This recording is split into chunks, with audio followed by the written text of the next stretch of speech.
এই মুহূর্তে আমরা রয়েছি রবীন্দ্র সরোবরের একেবারে ৮ নম্বর গেটে। ৮ নম্বর গেটের সামনে কিন্তু আজকে সকালবেলা গত দুদিন ধরে এখানকার যারা নিয়মিত প্রাতঃভ্রমণকারী আছেন তারা ভেতরে এসে দেখছেন যে সেখানে বেআইনিভাবে মাটি কাটা হয়েছে, গাছ কেটে মাটির তলায় পুঁতে দেওয়া হয়েছে এবং তারা যখন সকালবেলা প্রতিবাদ করতে আসেন তখন কিন্তু ঘটনাস্থলে এসে উপস্থিত হয় পুলিশ।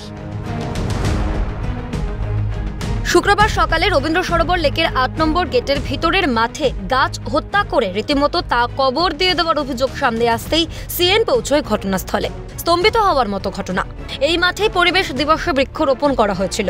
বহু দূর থেকে প্রাতঃভ্রমণকারীরা আসেন, প্রতিদিন সেই সবুজ উপভোগ করেন তারা। তবে হঠাৎ জানা গেল মাঠটি রবীন্দ্র সরোবরের দায়িত্বে থাকা কেএমডিএ কর্তৃপক্ষ কোনো অনুমতি ছাড়াই ভাড়া দিয়েছে সেলিব্রিটি ক্রিকেট ক্লাবকে। শুক্রবার সকালে তারা এসে দেখতে পান মাঠটিতে ইতিমধ্যেই খনন করা হয়েছে সবুজ স্তূপাকারে মাটি চাপিয়ে শিকড় থেকে গাছ উপড়ে পুঁতে দেওয়া হয়েছে গাছ।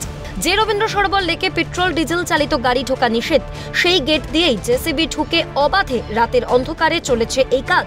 প্রাতঃভ্রমণকারী ও পরিবেশ প্রেমীরা প্রতিবাদ করতে গেলে পুলিশ তাঁদেরই ধরার চেষ্টা করে, অভিযোগ এমনটাই। এখানে 11,000 গাছ আছে রবীন্দ্র সরোবর ক্যাম্পাসের মধ্যে আমরা দাঁড়িয়ে আছি। এইখানে একটা গাছকে কবর দেওয়া হয়েছে। এতদিন গাছ কাটা শুনেছি, কিন্তু কোনো গাছকে ঢুকিয়ে দিয়ে মাটি দিয়ে ঢেকে দেওয়া হয় লোকচক্ষুর আড়ালে, মানে রাত্রির বেলা এসব করা হয়েছে। এইটা গাছকেও যদি খুন করে তার জেল জরিমানা দুটোই হতে পারে। আমরা থানাতে যারা যারা গাছ লাগিয়েছে সবুজ ধ্বংস করেছে তারা প্রতিদিন জল দিত, তারা থানায় অভিযোগ করবে, বিভিন্ন সংগঠন থেকে থানায় অভিযোগ করবে। এছাড়া একটা ন্যাশনাল গ্রিন ট্রাইব্যুনালের কেস পেন্ডিং আছে। নিশ্চয়ই এখানে কেএমডি আছে। এখনই এই যে এখন আমরা বাইক দিচ্ছি, কেএমডি এর সিকিউরিটি আছে, পুলিশ আছে, সবই আছে। তারা আমাদেরকে ধরার চেষ্টা করছে।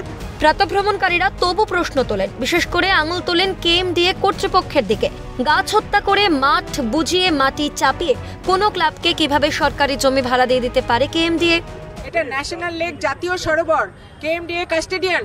কেএমডিএ এর কোনো রাইট নেই কাউকে আটকানোর, এইসব জমি দান করা। জমি কি করে জমি দিতে পারে কেএমডিএ? সবুজটা ধ্বংস করা হচ্ছে।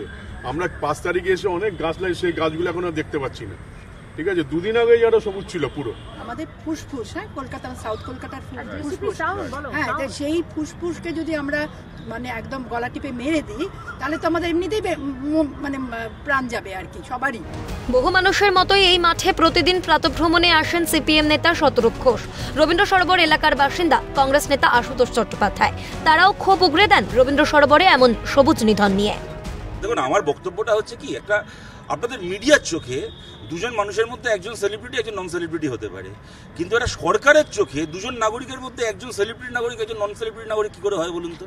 এটা পৃথিবীর কোন আইনের বইতে লেখা আছে?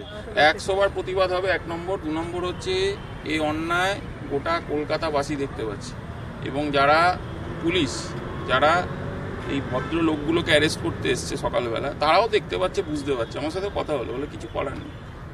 কিন্তু আমার বক্তব্য হচ্ছে, রাজ্যের মাননীয় মুখ্যমন্ত্রী আছেন, ওনার হস্তক্ষেপ আমি দাবি জানাচ্ছি এখানে।